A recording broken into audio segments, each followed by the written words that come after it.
Alex from Adzula here, and in this video I'm going to show you around related searches in keyword search. This is actually one of my favorite keyword tools because it helps you discover keywords that you might not have thought of before. So what it does is it gets the keywords, the suggestions that you get at the bottom of a Google search page. So when you do a search and you scroll down to the bottom of the page, you get 8 related searches. That's what this tool helps you find. And so let's just do a quick example. I've used this one keyword here. You can enter actually multiple keywords, so I'll enter another one here. And so what you'll get is initially you'll get those 8 suggestions plus some data on the original keyword. So we've got the original keyword, biceps, and now we've got those related 8 related searches here. And what we've got here is some other data. So we've got sort of a history here of search volume over 12 months or so. And we can find out more about that in the row, which I'll show you in a second. Search volume, CPC, this is monthly search volume in the country that you've selected. And then you get a suggested CPC price, that's on search ads. And then a competition to show how competitive this keyword is in terms of advertiser competition on Google. So yeah, you get lots of data. And you can see the data for the other keyword here we used, which is triceps. And so you get all the same data there. That's great. Really good to find some other suggestions for keywords that you can use that are kind of very closely related to your initial keyword. Now, where this tool comes really into its own is by using this depth layer here. Now, these on Google, those related searches are actually clickable. So those 8 suggestions you get, you can actually click on them, and that will open up a new search engine result page, and you'll get 8 different or related keywords at the bottom of that page. And so this depth layer helps you to get to those other suggestions very, very quickly. But what's the power of this is that you'll kind of get an idea of what other keywords your customer or your ideal customer or your target audience is searching around this topic. And the deeper you go, the broader you get, but it gets kind of quite interesting to understand the customer journey. So you can the best kind of sweet spot is between 2 and 3 depth layers. 4 can be a bit too deep, but try it out and see how you see what the results you get. So I'm going to do 3. Now, the default number of results you'll get is 100, up to 100. But obviously, we're using related searches, and they only give 8 for those initial. So, but what I'm going to do is just set the maximum, and then whatever it provides, it provides. So I've got the depth layer at 3, and I'm doing this for 2 keywords. So we'll wait till the results come back. And now we've got 346 suggested keywords.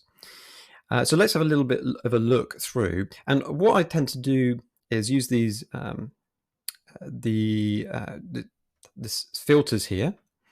And what you can do is actually look at the depth that you'd like. So here we've already seen that the first kind of suggestions are very closely related to biceps. And what I'll do now is actually have a look at the second layer of suggestions.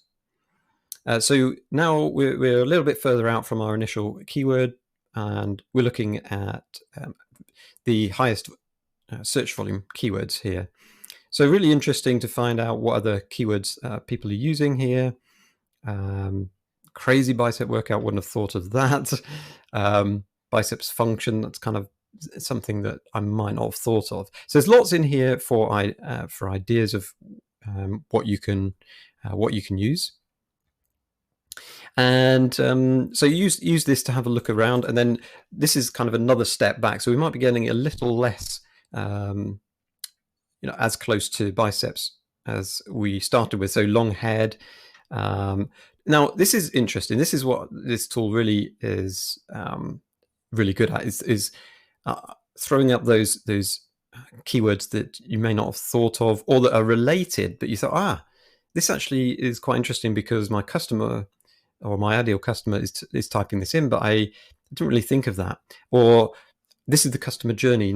Someone who's looking to grow their biceps may also be looking to get bigger arms, and so they're looking at tricep anatomy. This is, but you wouldn't have got this if you were looking for keywords around biceps. If you're just kind of doing bicep in your research, you may actually be ignoring some of those other terms that your target audience is still typing in. But it's a good way of expanding your initial audience. So that's what's really good about this tool. You can use any of the other filters as well. So you can see, okay, well, we just saw a tricep one. Are there other tricep ones that we used? Notice that this is from a biceps, the biceps keyword suggestion. Okay, so yeah, you can filter out the keywords in the results here. So you can enter that here. Now you can use a negative or a positive filter here. So that means exclude keywords with tricep in them, or a positive here. You can change it very easily to include keywords with tricep in them. And you can say tricep without workout, for example. And if you want to, so that's that. This particular filter here is include both tricep or workout in the suggestions. Or you can say, I want tricep but not workout. So lots of options here. And if you want to find out more about this particular filter, you can have a look at this. And so you can do exact match and all kinds of things with these filters.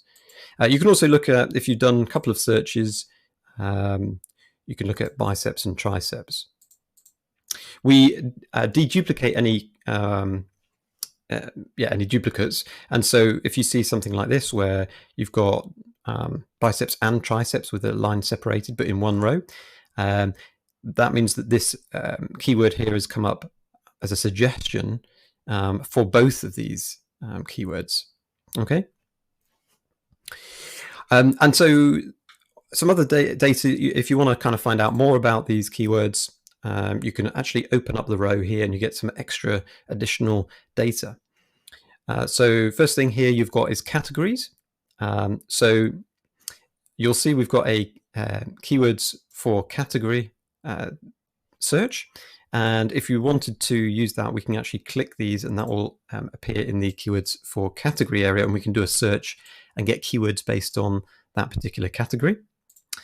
But what else you can use this for is to understand what kind of categories the keywords sit within. But also, if you're doing Google Ads and you're looking at maybe topic targeting, these can actually be a good starter for finding out what other what topics you might be able to choose. Now, they don't map completely to Google Ads topics, but often you'll find something close to the category here, and that could be a good test for you to try out if you're doing topic targeting with Google Ads or even YouTube ads as well. So that's that. And then search volume here is Google search volume over the last 12 months or so. And you can see the more detail here. So here in the minimized row, you can see kind of a trend. But if you want to get the full details, you can actually have a look here. You get the minimum and the maximum trend search volume over the last 12 months. Related searches, these are searches that are related to this keyword. And if they're blue and ticked, that means they're in the results. And so you can see the stats. If it's not ticked, then it means that it's not in the results table, but it is a related keyword. And you'll be able to click here to be able to find data on those keywords if you wanted to. And then the SERP element types, these are the SERP elements found in the search engine result page for this particular keyword here, triceps workout with dumbbells. So it says that in this Google search engine result page, there are video results, there are images, there are people also ask box, and all these others as well. And if you want to research any of these keywords a bit more, you can actually click on the research button here. That's going to use the settings that we've chosen up here. Incidentally, if you are in any other keyword tool, let's say you've done a related search like we have here, and you then change to a different keyword tool by selecting up here, when you click research here, this button, it will use the tool that you're currently in or have selected up here. So it will do, if I do this now, it will do it for similar keywords. So let's go back to related, and I'm going to just, and as I said, it will use the settings that you've got. So I'm going to just do a depth layer of 1, and I'm going to select or to research tricep exercises. Now that's just going to find those suggestions and add it to the tool. And if you want, you can find those here. You just select the keyword and uncheck that. And so these are those suggestions. In terms of the other options here, there's research mode and combined keyword search. Research mode is if you want to do a subsequent search. Let's say I want now to do just general workouts research, and I want to keep the results I've got here in the table below. Then you turn research mode on, and if you do a search now, it will actually keep the results that you've had in there before. So you've got the biceps ones here, and also now you've got your workout one, which we just did. So that's really useful if you're doing continuous research and you want to keep those results in the table. The combined keyword search here, I'm going to turn research mode off so we get new result. The combined keyword search here is if you want to, if you have some modifying keywords and you just want to enter them in here rather than kind of, adding them as separate keywords, you can do that. It's a little bit of a time-saving measure. So, for example, here we've got workout, and if we want to combine that with cardio or weights, we can do that, and it will do those two keywords. So let's do that. And you can see here that we've got workout cardio as our initial search and some suggestions, and workout weights and some suggestions there. So that's the combined keyword search. And then, of course, the other things that we haven't touched on yet are these filters.